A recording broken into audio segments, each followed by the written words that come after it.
Hello student. आज हम एक नया चैप्टर स्टार्ट करने जा रहे हैं।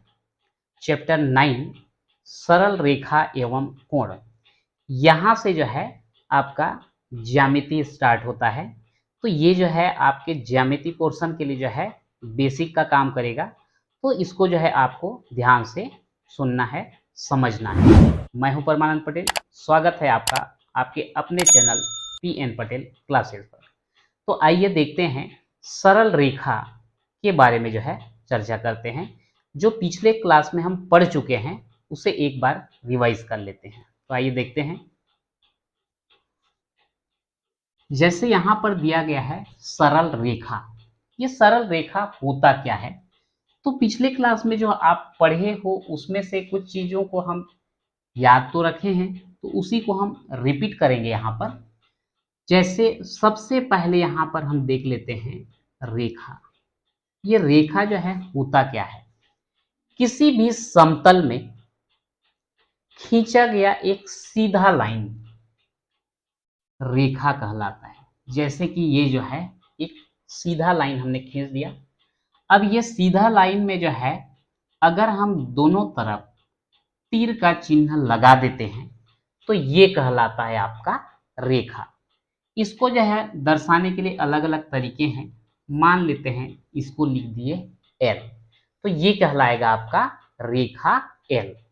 या फिर यहाँ पे दो बिंदु भी आप ले सकते हैं A और B, तो इसको जो है रेखा L बोलेंगे या रेखा AB भी बोल सकते हैं। ठीक। या फिर और एक तरीका होता है कि आप AB लिख करके ऊपर में ऐसा दोनों तरफ तीर का चिन्ह वाला जो है संकेत डाल सकते हैं। तो ये आपका रेखा कहलाता है, रेखा L या फिर रेखा AB, या फिर ऐसा भी आप उसको दर्शा सकते हो, उसको भी हम पढ़ेंगे रेखा AB। अब यदि हम किरण की बात करें तो ये किरण जो है कैसा होता है? जैसे इसमें जो है दोनों साइड जो है तीर का चिन्ह लगा हुआ है। अगर हम केवल एक तरफ जो है तीर का चिन्ह लगा दें और यहाँ पर कोई बिंदु लिख दें O, यहाँ पर ले लेते हैं A, तो इसको बोला जाता है किरण OA। या फिर संकेत के रूप में दर्शाना चाहें तो OA के ऊपर में जो है ऐसा एक तरफ तीर का चिन्ह वाला दर्शा सकते हैं। और इसके बाद होता है रेखा खंड। ये रेखा खंड बोलने से यहाँ पे दो शब्द जो है हमको दिखाई दे रहा है। एक तो रेखा, जो कि इसको देख करके आप समझ सकते हैं, और दूसरा है खंड। खंड यानी टुकड़ा। तो अगर कोई एक रेखा खींचा गया है और उसका बीच बीच का टुकड़ा हम लेते जाते हैं तो वो कहलाता है रेखा खंड। यहाँ पर जो है ऐसा खींचेंगे सीधा लकीर, और ये शुरुआत वाला बिंदु और अंतिम वाला बिंदु, ये दोनों को दर्शाना जरूरी होता है। और इसको हम पढ़ते हैं रेखा खंड AB। या फिर AB के ऊपर में ऐसा एक लकीर खींच देते हैं तो हमको समझ में आ जाता है कि ये क्या है, रेखा खंड AB है। तो यहाँ पर ये जो तीन टाइप का हमने देखा, रेखा, किरण और रेखा खंड, तीनों जो है समतल में खींचा गया है, एक सीधा लकीर खींचा गया है। दर्शाने का तरीका जो है अलग अलग है। जैसे कि रेखा खंड में जो है दोनों साइड दो बिंदु होता है। यहाँ पर एक प्रारंभिक बिंदु, एक अंतिम बिंदु बोल सकते हैं। और वैसे ही किरण में एक प्रारंभिक बिंदु और इसको अंतिम बिंदु नहीं बोल सकते, क्योंकि ये जो है तीर का चिन्ह ये दर्शाता है कि हम जितना चाहें उसको जो है आगे बढ़ा सकते हैं। और ये होता है रेखा, जिसमें दोनों के तरफ जो है दोनों साइड में तीर का चिन्ह लगा होता है। और तीर का चिन्ह ये प्रदर्शित करता है कि इसको अनंत रूप से हम आगे की ओर बढ़ा सकते हैं। अगर केवल संकेत में लिखें तो ये आपका दर्शाता है रेखा AB। ये वाला हो जाएगा किरण OA और ये हो जाता है रेखाखंड AB। अब यहां तक जो है हमने देख लिया। अब रेखाखंड के बारे में थोड़ा सा जो है हमको विस्तृत जानकारी लेना है। मान लेते हैं आप कहीं पर जो है एक सीधा लाइन खींच देते हैं और यहां पर ले लेते हैं A और ये ले लेते हैं B। यहां पर जो है आप बिंदु कितना लिए इसको देखेंगे। बिंदु कितना लिया गया? 2। कौन कौन सा बिंदु लिए? बिंदु लिया गया है A और B। तो इसमें हमको रेखाखंड कितना मिला? रेखाखंड मिला हमको 1। ठीक है। अगर हम इसी में एक रेखा लेते हैं और यहाँ 2 के जगह हम 3 बिंदु ले लेते हैं A, B और C। तो यहाँ पे हम 3 बिंदु लिए और तीनों बिंदु को अलग अलग दर्शा देता हूं A, B और C। तो यहाँ पर हमको कौन कौन सा रेखाखंड मिलेगा और कितना रेखाखंड मिलेगा? तो यहाँ पर अगर देखा जाए तो A से B तक का एक मिलेगा, B से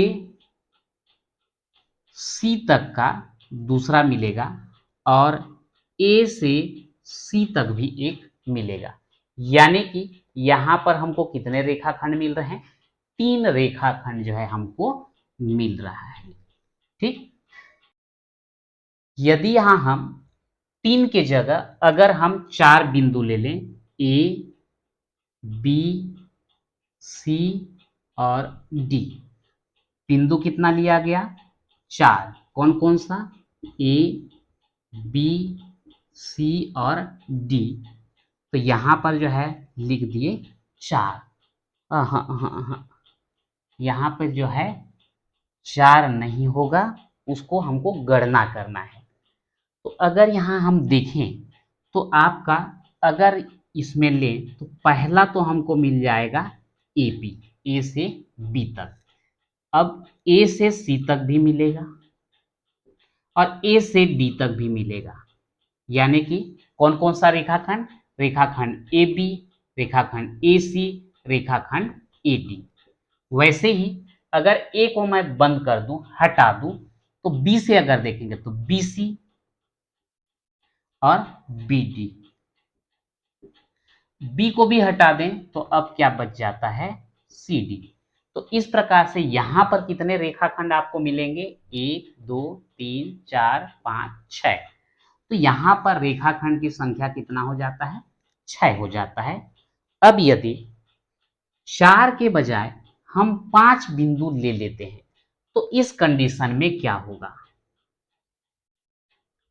A, B, C, D और E कितने बिंदु हो गए? 5 बिंदु हो गए। अगर आप 5 बिंदु लोगे A, B, C, D और E, तो इस कंडीशन में क्या होगा? अगर हम यहां A शुरू करें, AB, AC, AD और AE हो जाएगा। A को हटा दे, B से शुरू करें तो BC, BD और BE। अब C से शुरू करेंगे तो CD और DE। अब अगर C को भी हटा दें तो क्या आ जाता है? अच्छा, अगर हम A से लेते हैं AB, AC, AD, AE, A वाला हो गया। B से BC, BD, BC, BD और BE। उसके बाद C को लेते हैं तो CD, ये CD और CE, सॉरी यही गलती हो रहा था, CE। और लास्ट क्या आ जाएगा? DE। कितना आया? 1 2 3 4 5 6 7 8 9 10। तो इस स्थिति में यहां पर कितना रेखाखंड हमको प्राप्त होता है? 10। अब यहां पर अगर इसी प्रकार हमको एक ही रेखा में और अधिक बिंदु दे दे तो कितना रेखाखंड प्राप्त होगा वो हम कैसे पता करेंगे? जैसे 2 बिंदु लिए, एक रेखाखंड, 3 बिंदु लिए, 3 रेखाखंड, 4 बिंदु लिए, 6 रेखाखंड, 5 बिंदु लिए तो 10 रेखाखंड प्राप्त हुआ। ये एक्चुअल में जो है एक टेक्निक है इसको समझने के लिए। आइए देखते हैं कि ये कैसे होता है। अब यहां पर आप देखिए कितने बिंदु? 2। तो 2 को छोड़ दीजिए और इसके पहले जो संख्या आएगा आप बोल सकते हैं पूर्ण संख्या। पूर्ण संख्या बोलूंगा तो थोड़ा दिक्कत हो जाएगा, प्राकृत संख्या। इसको छोड़ करके इसके पहले जितने भी प्राकृत संख्या मिलेंगे हमको उन सभी का योग कर देना है। तो 2 के पहले बोलने से क्या बचता है? 1। तो यहां पर जो है कितने रेखाखंड? 1। अब यहां पर अगर हम देखें तो क्या है? 3। तो 3 को छोड़ दो, उसके पहले कौन कौन से आएंगे? 2 आएगा, 1 आएगा। कितना हुआ? 3। इसीलिए कितना रेखाखंड? 3 रेखाखंड। मैं वहां उल्टा लिख दिया थोड़ा सा। अब यहां पर देखते हैं 4 बिंदु ले रहे हैं, तो 4 को छोड़ करके उसके जस्ट पहले 1 से शुरू, 1 2 3, टोटल कितना हो गया आपका? 6। इसी प्रकार 5 बिंदु अगर लेंगे तो 5 को छोड़ दीजिए, 4 3 2 1, 4 3 2 1, कितना होगा? 4 3 7, 7 2 9 और 1 10। तो यहां पर हमको कितना रेखाखंड प्राप्त हुआ? 10। आप इसी प्रकार जितने भी बिंदु का रेखाखंड आपको लेना है आप ले सकते हो। अगर 6 बिंदु रहेगा तो क्या होगा? तो इसके लिए हो जाएगा 1 धन 2 धन 3 धन 4 धन 5। इसको आप टोटल कर दीजिए। 5 4 9, 9 3 12, 12 2 14 और 1 15। अगर 6 बिंदु रहेंगे तो कुल जो है हमको कितना रेखाखंड प्राप्त हो जाएगा? 15 रेखाखंड जो है प्राप्त हो जाता है। तो यहां पर हम बोल सकते हैं, यहां इसको नोट करके रख लेंगे, यदि किसी रेखा में n बिंदु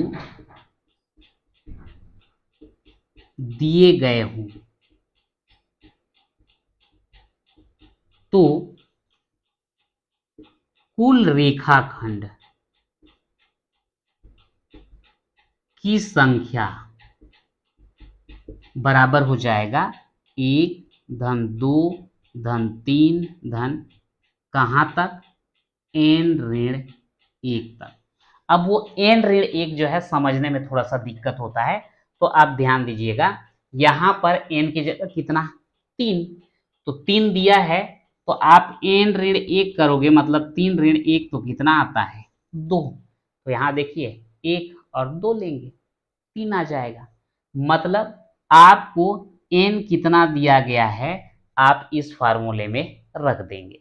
अगर आपको n जो है 2 दिया गया तो यहां पर मान को रखिए, कितना आ जाएगा?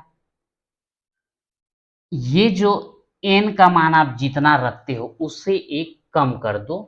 मान लो 4 रखे हो तो 4 में 1 कम कर दो 3। तो उस कंडीशन में कितना लेंगे? 1 2 और 3, इतना तक आ जाएगा। तो ये जो है फार्मूला आप लिख लिए रहो, पर आप माइंड में ये रखिए कि जितना भी बिंदु हमको दिया जा रहा है उसको छोड़कर उसके पहले 1 तक का जो है ये हमको ज्ञात करना है। तो इस प्रकार से आप एक रेखाखंड में एक रेखा में जो है कितने रेखाखंड हमको प्राप्त हो सकते हैं ये आपको जो है समझ में आ जाएगा। इसके बाद जो है एक और चर्चा करते हैं, संरेख बिंदु। ये संरेख बिंदु जो है होता क्या है?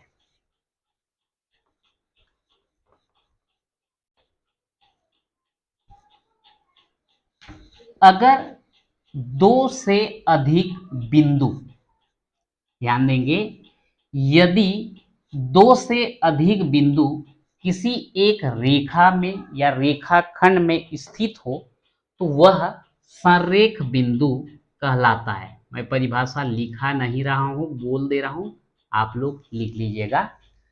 अगर दो से अधिक बिंदु किसी रेखाखंड में स्थित हो तो क्या कहलाता है? संरेख बिंदु। एग्जाम्पल के तौर पे मान लेते हैं यहां पर जो है मैं एक रेखाखंड खींच दिया और यहां पर लिख देता हूं ए, यहां लिख देता हूं बी और यहां लिख देता हूं सी। चूंकि बिंदु ए, बिंदु बी, बिंदु सी तीनों जो है एक ही रेखाखंड में है, इसलिए जो है ए बी सी क्या कहलाएंगे? संरेख बिंदु कहलाते हैं। ठीक है, लेकिन इसी को अगर मैं 3 बिंदु ले लूं P, Q और यहां पर दे देते हैं R। ये P और Q तो इस रेखा में है, लेकिन R जो है इस रेखा के बाहर है, इसलिए P, Q, R संरेख बिंदु नहीं कहलाएंगे, संरेख बिंदु नहीं है। ध्यान रखिएगा, 2 से ज्यादा ही होना चाहिए, 2 से कम नहीं होना चाहिए। 2 बिंदु तो एक रेखा में आराम से हो सकते हैं। मान लो यहां पर लिख दिए x और y, दोनों को मिला दीजिए तो यहाँ पे 2 बिंदु तो एक रेखाखंड में आ ही जाते हैं। हमको ध्यान देना है कि 2 से अधिक बिंदु जो है एक रेखाखंड में होना चाहिए, तब जो है वो संरेख बिंदु कहलाएगा। मान लेते हैं आपको 3 बिंदु दे दिया गया, x, y और इधर दे दिया गया z, और पूछा जाए कि क्या x, y, z संरेख बिंदु हैं या नहीं। अगर आप x और y को मिलाते हुए खींचोगे तो z छूटेगा, अगर y और z को मिलाते हुए खींचोगे तो x छूटेगा, या फिर x और z को मिलाते हुए खींचोगे तो y छूटेगा। ये तीनों में से कोई ना कोई एक पॉइंट जो है छूट ही जाता है, तो ये जो है संरेख बिंदु नहीं कहलाएगा। कभी कभार जो है एक ऑब्जेक्टिव में पूछा जाता है कि क्या 3 संरेख बिंदुओं से एक त्रिभुज बनाया जा सकता है? पॉसिबल ही नहीं है। अगर 3 बिंदु एक ही रेखा में हैं तो इन तीनों बिंदुओं से त्रिभुज बनाना संभव नहीं है।